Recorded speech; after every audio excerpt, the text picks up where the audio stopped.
Hello, ഇത് ശനിയാഴ്ച എടുക്കുന്ന ഒരു വീഡിയോ ആണ് കേട്ടോ. കഴിഞ്ഞ ഷോർട്സിൽ നമ്മൾ സഫാരി ഫർണിച്ചറിലേക്ക് പോകുന്ന ഒരു വീഡിയോ ഇട്ടിട്ടുണ്ടായിരുന്നു. അതിൽ നമ്മൾ എന്താണ് നമ്മുടെ ശമപ്രിയത്തിലേക്ക് നമ്മൾ വാങ്ങിച്ചതെന്ന് കാണിച്ചിട്ടുണ്ടായിരുന്നില്ല. അപ്പോൾ നമ്മൾ ഇന്നത്തെ വീഡിയോയിൽ ഫർണിച്ചർ എന്താണ് നമ്മുടെ ശമപ്രിയത്തിലേക്ക് വാങ്ങിച്ചതെന്നാണ് കേട്ടോ കാണിക്കുന്നത്.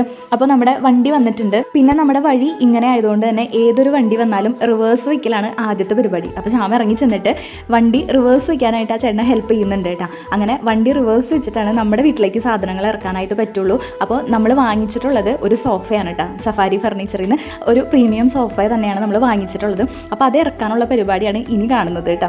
ഏകദേശം ഒരു 2 വർഷത്തിലധികമായി നമ്മൾ ഈ വീട്ടിലേക്ക് മാറിയിട്ട് അന്ന് തുടങ്ങി പ്ലാൻ ചെയ്യുന്നതാണ് ഒരു സോഫ. പക്ഷേ എല്ലാത്തിനും അതിൻ്റേതായിട്ടുള്ളൊരു സമയത്താണ് എല്ലാം നമ്മുടെ കയ്യിൽ വന്ന് ചേരാമെന്ന് പറയുന്നത് പോലെയാണ് ഈ സോഫയുടെ വരവ്. പ്ലാൻ ചെയ്തും ക്യാഷ് കണ്ടെത്തിയിട്ടും നടക്കാത്ത ഒരു കാര്യമാണ് ഇന്ന് നടന്നിരിക്കുന്നത്. അതുകൊണ്ട് തന്നെ ഞങ്ങൾക്കിത് സ്പെഷ്യലാണ് കേട്ടോ. പിന്നെ ഇത് സോഫ ഇറക്കുമ്പോൾ നമ്മുടെ പോത്തുട്ടന് നോക്കി നിൽക്കുന്നുണ്ട് കേട്ടോ, കാര്യങ്ങൾക്ക് ഇതെന്താണെന്ന് അറിയാനായിട്ട്. പിന്നെ ഇപ്പോൾ നടക്കുന്ന ഈ സംസാരം എന്ന് പറയുന്നത് വണ്ടിച്ചേട്ടൻ നമ്മുടെ വഴീനെ പറ്റി ചോദിക്കുന്നതാണ്, വഴി ശരിയാക്കി കൂടെ എന്നൊക്കെയാണ് ചോദിച്ചുകൊണ്ടിരിക്കുന്നത്. അപ്പോൾ നമ്മൾ പറയുന്നത് നമ്മൾ ഓൾറെഡി ഒരുപാട് പൈസ ചിലവാക്കിയിട്ടാണ് ഇങ്ങനെയെങ്കിലും ഈ വഴി ആക്കി എടുത്തതെന്നാണ് കേട്ടോ ഈ പറഞ്ഞുകൊണ്ടിരിക്കുന്നത്. പിന്നെ ഈ നിപ്പ് ഞാൻ വീഡിയോ എഡിറ്റ് ചെയ്യുമ്പോഴാണ് ശ്രദ്ധിച്ചുകൊണ്ടിരിക്കുന്നത്. ഈ മഞ്ഞക്കുപ്പായക്കാരൻ എന്താണ് ഇത്ര ആലോചിക്കണതെന്നാണ് ഞാൻ ആലോചിച്ചുകൊണ്ടിരിക്കുന്നത്. കാരണം അച്ഛൻ്റെ ചിന്ത നമുക്ക് മനസ്സിലാക്കാം, പൈസ കൊടുക്കേണ്ട കാര്യമായിരിക്കും ചിന്തിക്കണേന്ന്. പക്ഷെ ഇവൻ എന്താണ് ഇത്ര അധികം ചിന്തിക്കാനുള്ളതെന്നാണ് ഞാൻ ആലോചിച്ചത്. അങ്ങനെ നമ്മുടെ ഇഷ്ടപ്പെട്ട സോഫ ഇറക്കാനായിട്ടുള്ള പരിപാടിയാണ്. ഓരോന്നായിട്ട് 3 പാർട്സ് ആയിട്ടുണ്ട്. നമ്മളൊരു കോർണർ സോഫയാണ് നോക്കിയിട്ടുണ്ടായിരുന്നത്. അപ്പോൾ അത് ഓരോ പാർട്സ് ആയിട്ട് നമ്മൾ എടുത്ത് ഇറക്കി വെക്കുന്നുണ്ട് കേട്ടോ. നമ്മൾ വീട്ടിൽ എന്ത് പണിയെടുക്കുമ്പോഴും അപ്പൂസിനെയും കൂടെ കൂട്ടാറുണ്ട് കേട്ടോ. അപ്പോൾ ശ്യാമ സോഫ പൊന്തിച്ച് കൊണ്ടുവരുന്ന കണ്ടപ്പോൾ ആളും ഒരു കൈ സഹായിക്കാൻ നോക്കുകയാണ്. അപ്പോൾ നമ്മുടെ വണ്ടിച്ചേട്ടൻ പറയുന്നുണ്ട്, മോനെ കൊണ്ട് പറ്റില്ല കേട്ടോ, മാറി നിന്നോ എന്നൊക്കെ പറയുന്നുണ്ട്. എന്നാലും എവിടെയാണോ പിടിക്കാൻ സ്ഥലം കിട്ടുക അവിടെ ആൾ പിടിക്കാനായിട്ട് നോക്കുന്നുണ്ട് കേട്ടോ.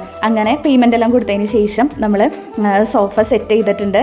ഈ ഒരു ഏരിയയിലാണ് നമ്മൾ സോഫ സെറ്റ് ചെയ്തത്. ഇനിയും കുറച്ച് ഡെക്കറേഷൻസ് ഒക്കെ ബാക്കിയുണ്ട്, അതൊക്കെ നമുക്ക് വഴിയെ ചെയ്യാം. എന്നാലും ഇപ്പം ഞാൻ ഈ കൊണ്ടുവരുന്നത് എൻ്റെ കയ്യിലുള്ളത് ബില്ലാണ് കേട്ടോ. എന്തൊരു സാധനം വാങ്ങിക്കുകയാണെന്നുണ്ടെങ്കിലും ഞാൻ ബില്ലും കൂടെ അപ്പൂസിനെ കാണിച്ചു കൊടുക്കട്ടെ. ഇത്ര രൂപയാണ് വന്നത്. അത് അവൻ്റെ ഒരു സ്കൂൾ ഫീസ് അടച്ച കാർഡാണെന്നുണ്ടെങ്കിൽ കൂടെ അത് കാണിച്ചു കൊടുക്കും. ഓരോന്നിനും ഇത്ര രൂപയാണെന്ന് പറഞ്ഞ് കാണിച്ചു കൊടുക്കൂട്ടാ. കൊമേഴ്സ് പഠിച്ചത് കൊണ്ടാണോ എന്നറിയില്ല, എല്ലാ കാര്യത്തിലും ആ ഒരു ബില്ല് എപ്പോഴും ഞാൻ കാണിച്ചു കൊടുക്കാറുണ്ട് കേട്ടോ. അങ്ങനെ നമ്മൾ സോഫ സെറ്റൊക്കെ ചെയ്ത് കഴിഞ്ഞ് പിന്നെ നേരെ ശ്യാമ ജോലിക്ക് പോകാൻ നോക്കുകയാണ് കേട്ടോ. ഇന്ന് 3 മണിക്ക് ജോലിക്ക് കയറണമായിരുന്നു. അപ്പോൾ നമ്മളിത് സെറ്റ് ചെയ്ത് വന്നപ്പോൾ തന്നെ 2:30 കഴിഞ്ഞിട്ടുണ്ട്. അപ്പോൾ അതിന് ശേഷം ശ്യാമ ജോലിക്ക് പോകാൻ നോക്കുകയാണ്. ഇനി രാത്രി 11 മണിക്കാണ് വരിക. അപ്പോൾ ഇന്നത്തെ വീഡിയോ ഇത്രയേ ഉള്ളൂ. ഇഷ്ടപ്പെട്ടവർ ലൈക്ക് ചെയ്യുക, സബ്സ്ക്രൈബ് ചെയ്യുക. താങ്ക്